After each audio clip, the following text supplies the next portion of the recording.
Sa pagbetlak kang adlaw, si tatay kag nanay sa tapos pamahaw.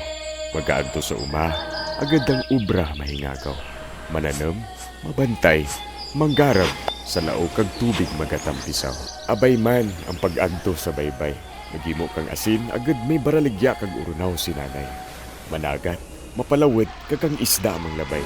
Agad sa pagpauli may darapli, mabaligya man si tatay.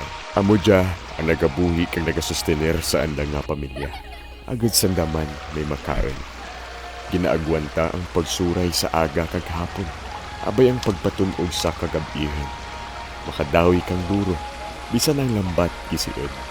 Para lang may masapi-sapi sa adlaw-adlaw nga kinahanglanon. Tanandiya ginahimo nanda para sa pag-ugwad kang andang nga pamilya.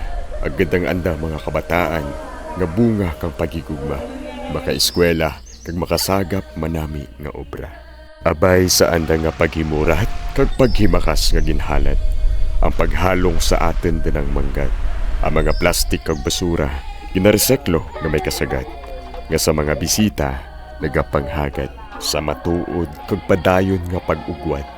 Pagburligay kang mga taga-dilima nga hindi mabungkag. Bugana nga grasya kang mahal nga Diyos, ginsabwag nga sa pagbetlak kang adlaw, magasanag ang banaag. Tuhay, tribo betlag banaag, ugad ta Belison!